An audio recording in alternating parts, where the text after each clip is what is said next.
Assalamualaikum warahmatullahi wabarakatuh. Kita baca Al-Fatihah untuk Imam An-Nawawi yang kitabnya kita kaji untuk diri kita, untuk keluarga kita, untuk para jamaah dan DKM Masjid Al-Barakah. Mudah-mudahan senantiasa diberkahi oleh Allah. Al-Fatihah.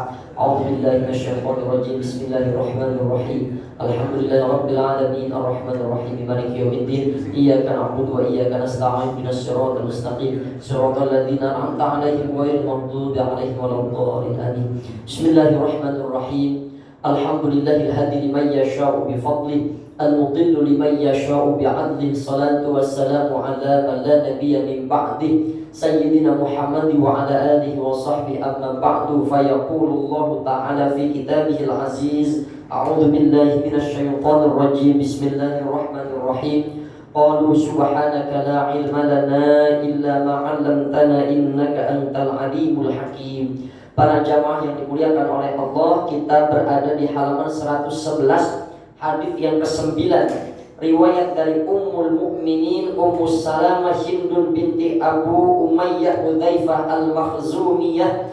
Mudah-mudahan Allah meridhoi mereka. Rasulullah sallallahu alaihi wasallam itu, jikalau beliau keluar dari rumah, Nabi berdoa tuh, Bismillahi tawakkaltu 'ala Allah, dengan menyebut nama Allah aku bertawakal kepada Allah. Allahumma inni a'udzubika, ya Allah aku berlindung kepadamu, an adillah, daripada sesuatu yang membuatku tersesat, au udalla, atau aku disesatkan, au azilla, au uzalla, atau aku tergelincir atau bahkan digelincirkan, au azlima, dan aku juga berlindung daripada perbuatan zalim, au uzlama, atau aku dizalimi, au ajhala, au yujhala alaya, atau aku berbuat bodoh atau aku dibodoh-bodohin oleh orang lain.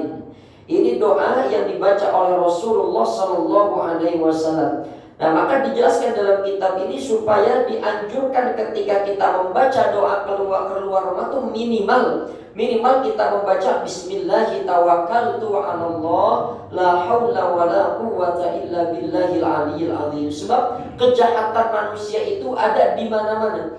Kejahatan setan itu ada di mana-mana. Betul tuh kalau dulu Bang Napi itu bilang tuh, kejahatan bukan disebabkan karena ada niat, tapi juga karena ada kesempatan tuh ya. Jadi banyak orang terkadang dia tidak berniat untuk melakukan suatu kejahatan, tapi karena ada kesempatan muncullah godaan-godaan setan yang akhirnya secara spontan dia melakukan kejahatan. Nah, kita minta nih, memohon perlindungan kepada Allah agar dijaga dari penyimpangan-penyimpangan dan keluar daripada kebenaran. Itu doa yang seringkali kita baca dalam sholat kita. Ihdinas siratal mustaqim, ya Allah tunjukkanlah kepada kami jalan yang lurus.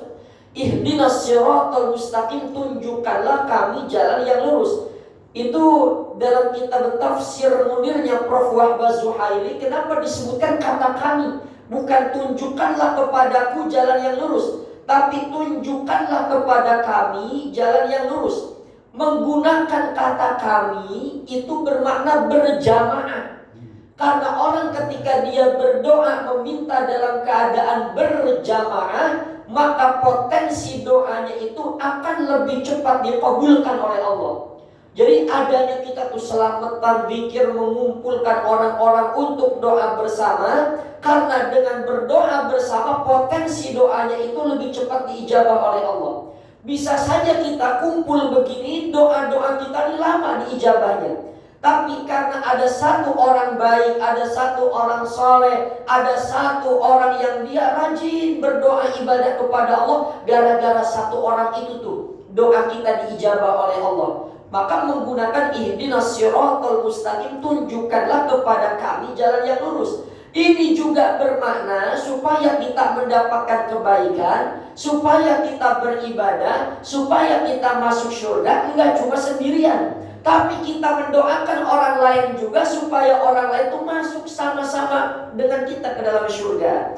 Jadi ada kelompok yang sudah senang mengkapling-kaplingkan surga tuh. Surga hanya untuk kelompok dirinya, mereka ahli neraka, ahli bid'ah. Kita yang tiap hari berdoa minta jalan yang lurus, kita yang tiap hari membaca la ilaha illallah, tapi dikafir-kafirkan oleh sebagian kelompok-kelompok itu.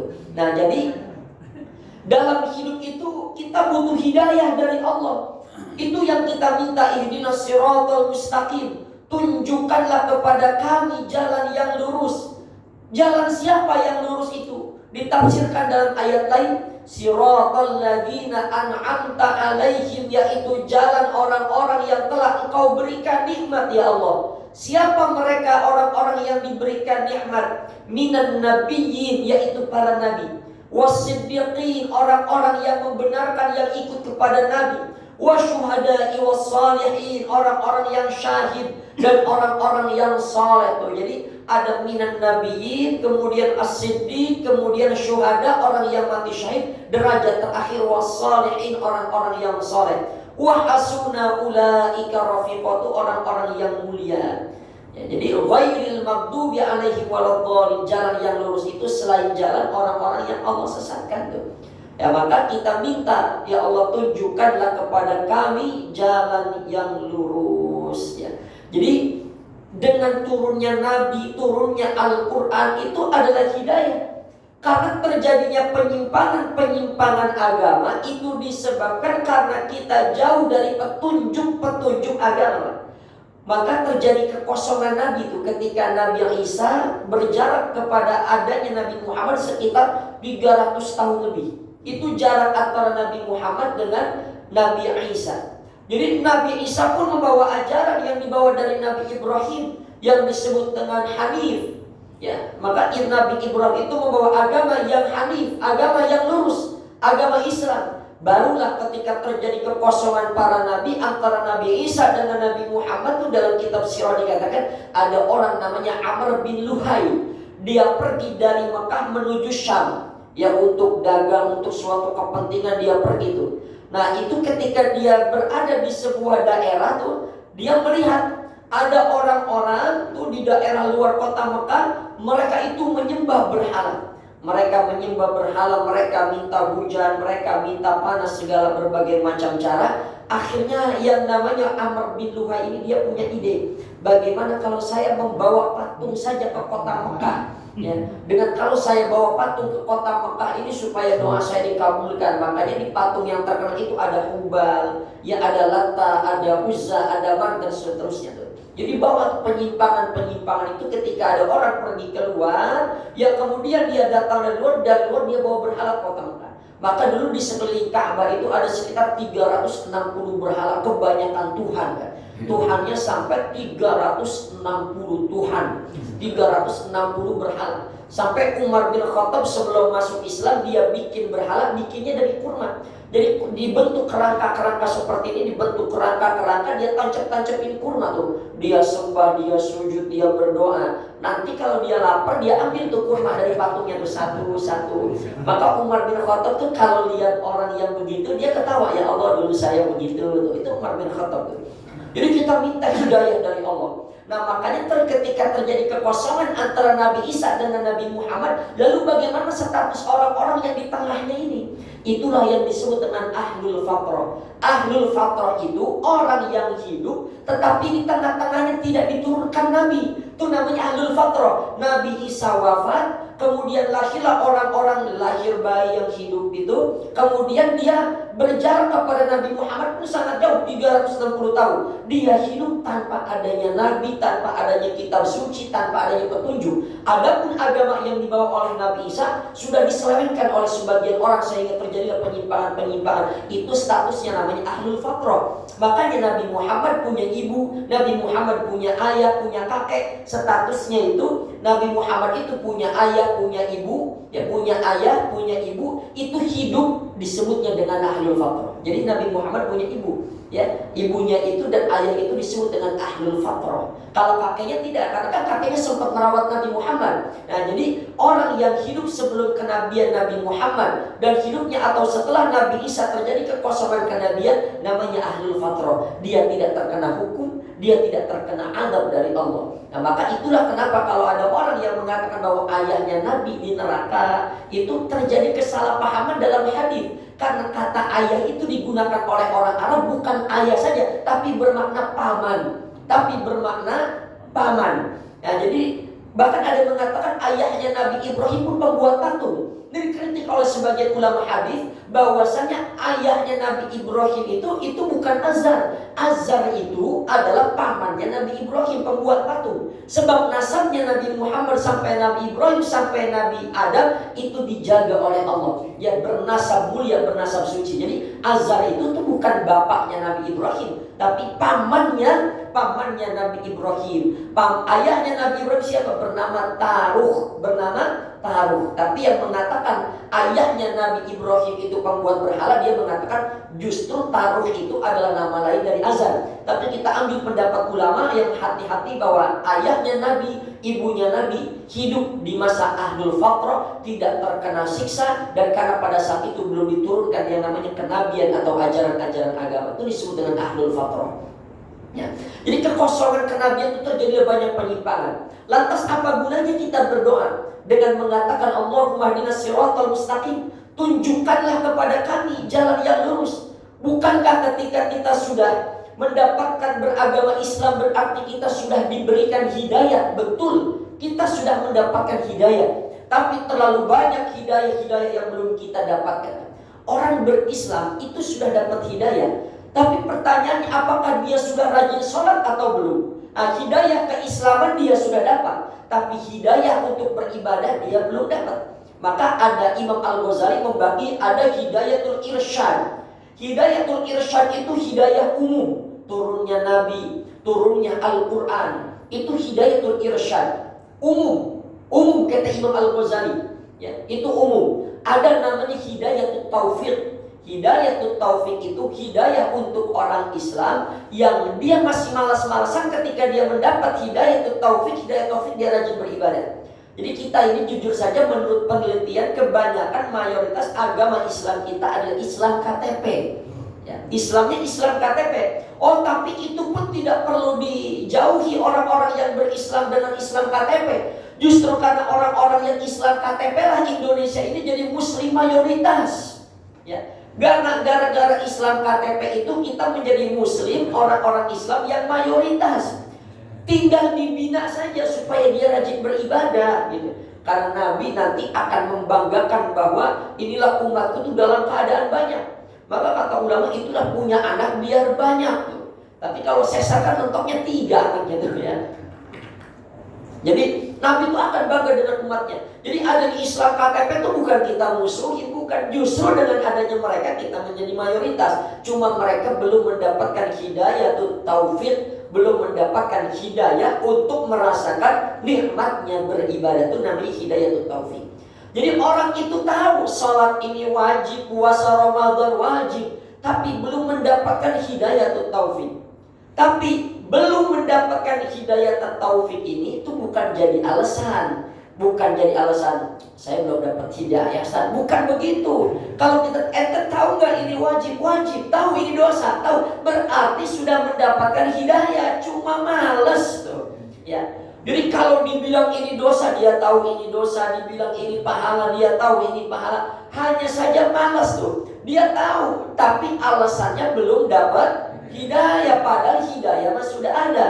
Maka hidayah itu bukan menunggu, tapi dijemput. Tapi hidayah itu dijemput. Maka Umar bin Khattab ketika masuk Islam, dia mendapatkan hidayatul irsyad, hidayah secara umum. Setelah dia taat beribadah, itulah yang disebut dengan hidayatul taufik, mendapatkan hidayah untuk merasakan kenikmatan beribadah. Jadi tidak boleh orang mengatakan, "Ustaz, saya belum dapat hidayah." Dia tahu nggak ini wajib? Dia tahu tidak ini sunnah? Dia tahu nggak tidak ini wajib? Oh, dia sudah tahu. Oh, berarti dia sudah tahu, dia sudah mendapatkan hidayah. Cuma dia belum mau untuk melawan nafsu syahwatnya. Jadi nanti tidak ada alasan belum dapat hidayah, tidak. Karena hidayah itu sudah Allah berikan. Kita minta, Allahumma hdinas siratal mustaqim, tunjukkanlah kepada kami jalan-jalan yang lurus, jalan yang ditempuh oleh orang-orang yang soleh, para nabi, para siddiqin, para syuhada. Nah, maka terjadinya penyimpangan itu ketika orang-orang jauh dari para nabi dan rasul.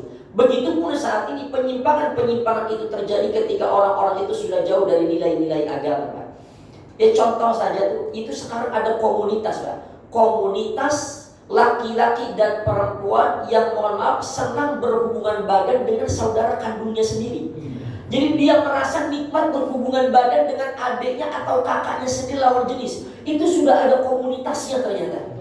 Dan itu, bayangkan itu perbuatan yang dilaknat oleh Allah tuh. Berzina saja dengan lawan jenis yang bukan mahram itu dilaknat, apalagi dengan orang yang haram dinikahi. Adik kandung, saudara, itu kan haram dinikahi. Sudah haram dinikahi kemudian dizinahi. Ya, itu sudah ada kok, itu kan lagi ramai di TV One itu, Pak. Ya, ditangkaplah adik ini, bahkan Masya Allah gitu.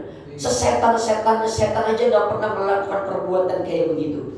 Ya, bahkan tidak sedikit tuh sekarang ayah kandung menghamili anak kandungnya sendiri tuh ya. Maka setan ini banyak pengen pensiun aja udah, dia bilang orang tingkah manusia sudah lebih dari setan, kata setan.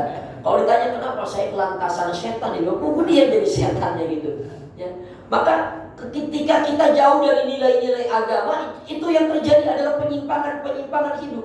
Maka kalau ada orang mengatakan bahwa kita tidak perlu ikut ulama, kita tidak perlu ikut kiai, kita langsung saja kepada Al-Quran, kita langsung saja kepada sunnah. Pertanyaannya, apakah dia mampu memahami Al-Quran dan hadis-hadis yang begitu rumit? Nggak bisa dia, ya, tidak bisa. Jadi orang itu tidak bisa dia mengatakan kita langsung kembali pada Al-Quran. Oh, pertanyaannya, emang Al-Quran ngejelasin sholat subuh 2 rakaat, isya 4 rakaat? Enggak, Al-Quran tidak menjelaskan itu. Al-Quran tidak menjelaskan berapa jumlah rakaat sholat. Al-Quran tidak menjelaskan bagaimana tata cara rukun puasa, tidak. Apa yang membatalkan puasa, Al-Quran tidak menjelaskan itu. Maka ketika ada orang mengatakan kita kembali pada Al-Quran, kita kembali pada sunnah, kita kembali pada hadis, tidak perlu ikut ulama, justru itu adalah perkataan yang sudah menyimpang. Maka syaitan itu, iblis itu ketika menggoda Nabi Adam saja itu dengan dalil-dalil agama.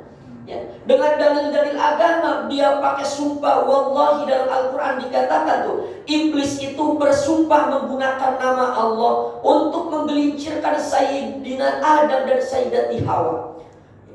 Dia menyebut nama Allah. Maka ketika ada orang kita kembali pada Al-Quran, kita kembali pada sunnah. Memang apa hadis yang paling sahih itu hadis Imam Bukhari. Itu hadis yang derajatnya paling tinggi setelah Al-Quran. Jadi kalau boleh diurutkan setelah Al-Quran, yaitu hadis kitab sahih Imam Bukhari. Kitab hadis yang paling sahih nomor 1 di dunia. Loh, Imam Bukhari saja itu berguru.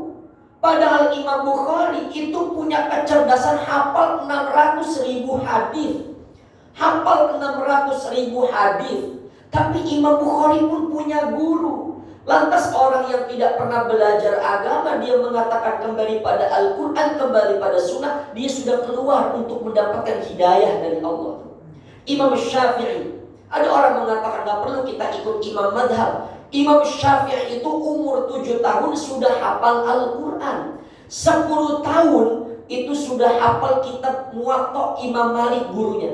Imam Syafi'i punya murid, Imam Syafi'i punya guru Imam Malik. Imam Malik punya kitab Al-Muwatta, isinya sekitar 1.600 hadis. Itu umur 10 tahun dihafal oleh Imam Syafi'i. Lantas ada orang gak hafal hadis, gak hafal Al-Quran, dia katakan kita kembali pada Al-Quran dan sunnah. Itu gak akan bisa begitu. Karena hadis itu kayak puzzle yang berantakan. Hadis itu kayak puzzle yang berantakan. Nanti di bab sholat, nanti ada bab zakat, ada bab puasa, itu hadis itu ada banyak. Lalu bagaimana ulama bisa merumuskan kok sholat sekian rakaat, itu gimana? Setelah dipasang-pasangkan, oh ini hadisnya ke sini, oh ini ke sini. Jadi ada seperti puzzle itu cuma ulama. Maka fikih itu, halal haram itu hasil perasan daripada ilmu Al-Quran, daripada ilmu hadis. Maka dalam surah Al-Balad ayat 10 dikatakan, wahadainahun najdain, ya, bahwa Allah itu memberikan 2 jalan kepada manusia, yaitu jalan kebaikan dan jalan keburukan. Wahadainahun najdain, Allah memberikan hidayah. Hidayah itu bermakna di sini Allah ngasih tahu bahwa ini jalan kebenaran, bahwa ini adalah jalan keburukan, maka dalam kitab itu dikatakan, dalam tafsirnya dikatakan, tinggal nanti manusia memilih apakah dia untuk mengambil jalan kebaikan atau dia akan mengambil jalan keburukan. Dan ada ayat lagi, fa'alhamaha fujuraha wa taqwaha. Surat Asy-Syam ayat 8 itu. Fa'alhamaha fujuraha wa taqwaha. Allah lah yang mengilhamkan kepada kita ini jalan fujur, jalan dosa atau jalan ketakwaan. Mengilhamkan di situ dalam kitab tafsir Al-Qurtubi dikatakan Allah ngasih tahu bahwa inilah jalan yang perbuatan fasik, dosa, dan inilah jalan yang berkaitan dengan kebaikan, dengan kebenaran. Jadi fa'alhamaha fujura wa taqwa. Allah sediakan mana jalan baik, mana jalan buruk. Maka ulama itu berbeda pendapat. Apakah Allah yang menciptakan perbuatan buruk juga, atau Allah hanya menciptakan perbuatan yang baik-baik saja? Kata ulama, enggak, Allah tuh hanya menciptakan perbuatan yang baik-baik saja. Tapi ulama yang kuat ini menjawab begini, kalau Allah hanya menciptakan perbuatan yang baik-baik saja, berarti Allah tidak menciptakan perbuatan buruk. Berarti kalau ada orang melakukan perbuatan buruk, berarti itu di luar kendala Allah dong. Ya, berarti Allah tidak sanggup melawan keburukan. Maka perbuatan baik dan perbuatan buruk itu kata ulama memang Allah yang menciptakan. Fa'alhamaha fujuraha wa taqwaha. Allah menciptakan jalan buruk, Allah juga menciptakan jalan yang baik. Tapi manusia dikasih tahu dulu bahwa ini jalan buruk dan ini jalan baik. Jalan baik konsekuensinya menuju surga, jalan buruk itu konsekuensinya menuju neraka. Maka dalam ayat itu fa'alhamaha fujuraha wa taqwa. Ada lanjutannya. Qad aflaha man zakkaha wa qad khaba man dassaha. Beruntung kata Allah siapa orang-orang yang mensucikan jiwanya. Orang yang mensucikan jiwanya, apa yang dimaksud? Orang yang dia beramal saleh. Wa qad khaba man dassaha, dan juga rugi orang-orang yang mengotori jiwanya. Siapa mereka? Orang-orang yang berbuat maksiat. Maka kita semua sudah dapat hidayah. Ya, pertama ada namanya hidayatul wijdan. Hidayatul wijdan itu hidayah insting. Ini insting ini Allah berikan kepada binatang. Ya, kelelawar itu nggak punya otak. Kelelawar itu nggak punya otak, tapi dengan instingnya itu dia mampu mengetahui yang mana buah yang bisa dia makan, mana yang tidak bisa dia makan. Burung gagak terkenal dengan burung yang cerdas. Kalau sekarang dia akan ditembak oleh orang kemudian nggak kena, 1 tahun 2 tahun yang akan datang ketika burung gagak melihat orang itu, dia akan ingat ini orang yang pernah hampir mencelakai saya. Ingat tuh burung gagak. Maka di Inggris itu burung gagak itu adalah burung yang setelah diteliti burung yang paling cerdas, nomor 1 di dunia. Itulah kenapa Qabil dan Habil ketika saling bunuh-bunuhan, Qabil membunuh Habil, yang Allah utus burung gagak. Bukan burung puyuh, bukan burung tekukur, bukan burung jalak suren, tapi yang diutus adalah burung gagak karena itu burung yang cerdas. Ya, itu insting. Itu gajah di Malaysia itu yang lagi ramai, yang anaknya ketabrak kontainer sampai induknya saja itu tidak pengen pergi, meninggalkan bekas kecelakaan anaknya meskipun sudah dibersihkan. Itu bukan kerja otak, tapi itu insting. Anak ayam kalau sudah maghrib itu diajak masuk sama emaknya. Ya, itu diajak masuk sama emak, itu insting, bukan kerja otak. Bukan kerja otak. Tapi sekarang banyak manusia punya otak, maghrib anaknya keluyuran kemana-mana. Jam 12 malam belum pulang, dibawa pacarnya, orang tuanya enak-enakan tidur. Kalah insting dia. Itu Allah berikan juga sama manusia tuh. Kita kalau orang tua lagi sakit, ya biasa orang tua kadang bohong, gak mau jujur kalau dia lagi sakit biar anaknya gak khawatir. Tapi perasaan kita beda tuh. Itu namanya insting. Yang kedua ada hidayatul hawas wal masyair. Itulah yang disebut dengan hidayah panca indera. Bahwa panca indera hewan itu terkadang lebih peka daripada panca inderanya manusia. Hewan itu, ayam itu, maka ayam itu punya pendengaran yang cukup kuat. Ya, ada bunyi sedikit aja tuh ayam bangun tuh.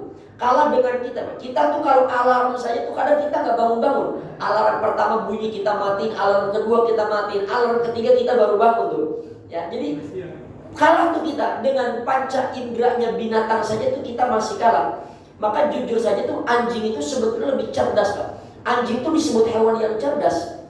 Anjing itu hewan yang cerdas. Kenapa? Di Perancis itu anjing itu dia gunakan untuk kalau sudah pagi tuh anjing itu menyebar kemana dia kelilingin pipa-pipa gas. Kalau terjadi kebocoran di mana-mana, itu anjing itu akan menggonggong di situ. Makanya anjing pelacak, Pak. Ya, bukan kucing pelacak, yang dipakai tuh anjing pelacak tuh. Yang dipakai anjing pelacak. Nih terakhir saya tutup pada kisah. Nih ada orang datang. Orang datang kepada Imam Ibrahim bin Adham itu. Dia bertanya, apa sih hidup yang berkah itu? Kata orang ini datang kepada Imam Ibrahim bin Adham, apa sih yang disebut dengan hidup yang berkah? Kata Imam Ibrahim bin Adham, kalau engkau pengen tahu hidup yang berkah itu, coba kau perhatikan antara kambing dengan anjing, dia bilang. Perhatikan antara kambing dan anjing. Dia perhatikan tuh mana hidupnya kambing, hidupnya anjing, tapi dia belum menemukan jawabannya. Kemudian Imam Ibrahim bin Adham bertanya, lebih mulia anjing atau kambing? Dia bilang lebih mulia anjing. Loh, memang kenapa lebih mulia anjing? Sebab anjing itu punya bapak moyang, emak moyang.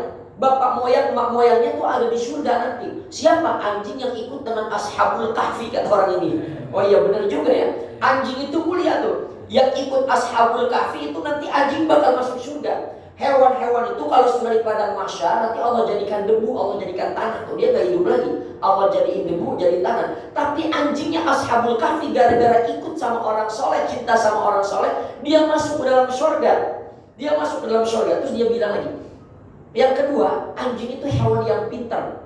Anjing itu bisa menghalalkan makanan yang haram. Kata si muridnya nih, anjing itu bisa menghalalkan makanan yang haram. Lalu gimana ceritanya?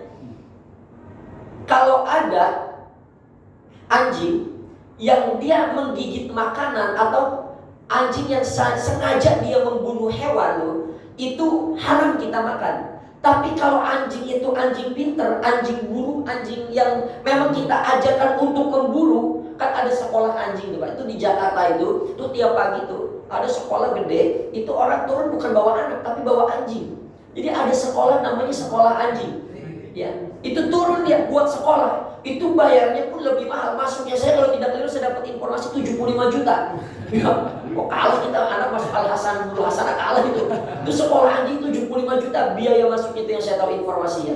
Itu anjing yang dilatih itu kalau kita suruh untuk memburu makanan, karena anjingnya anjing terlatih, maka makanan hewan buruan kita tuh jadi halal meskipun dibunuhnya sama anjing.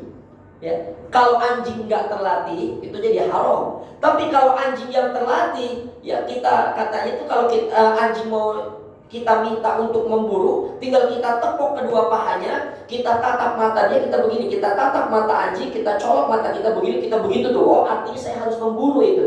Ketika diburu dia datang hewan buruannya itu jadi halal tuh meskipun yang dibawa oleh anjing.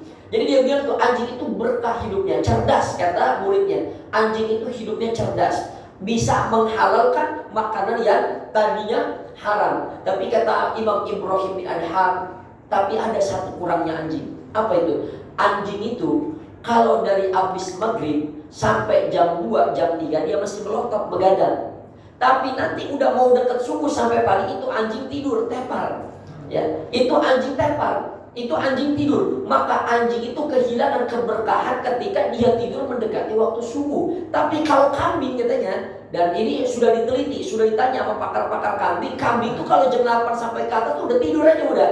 Nanti menjelang subuh dan subuh itu dia akan bangun. Nah, keberkahan kambing itu hidupnya lebih berkah karena dia bangun subuh. Yang kedua, keberkahan kambing itu dia bilang begini. Keberkahan kambing itu, anjing itu kalau beranak banyak, tapi kambing paling beranaknya 2. Paling beranaknya, paling 2 lah. Nyampe gak 3, kayak jarang ya. Kalau kambing sudah beranaknya nyampe 4, mungkin itu tanda-tanda kiamat. Kambing itu kalau beranak gak banyak, tapi tiap hari orang jualan sate kambing. Kurban berapa ribu ekor kambing dipotong, tapi populasi kambing itu masih ada. Padahal anak kambing itu nggak banyak sekalinya melahirkan, ya. Tetapi kambing eksistensinya itu masih ada. Padahal orang beli sate kambing, sop kambing segala macam. Itulah yang disebut kata Imam Ibrahim, dan itulah hidup yang berkah. Pertama, kambing hidupnya berkah karena sebelum subuh dia udah bangun, pagi dia nggak tidur. Kalau anjing pagi dia tidur karena malam habis kecapean meronda. Tapi kalau kambing katanya, kalau kambing itu subuh dia bangun, habis subuh dia nggak tidur. Dan yang kedua, anaknya sedikit, tapi sampai sekarang populasinya masih bertahan, itu disebut hidup berkah. Oh, jadi hidup berkah itu meskipun uangnya pas-pasan tapi mau apa aja cukup. Betul, kalau ada guyonan hidup mah yang penting cukup. Ya benar cukup, mau beli Fortuner cukup, beli Alphard cukup, beli PCX. Cuy, itu hidup yang berkah. Ya kita minta hidayah kepada Allah. Alam bisa pada tanya saya silakan. Kalau orang tidur saya belum subuh. Oh iya, ya silakan. Saya ingin tanya Ustaz, ada dua macam. Ada dua istilah.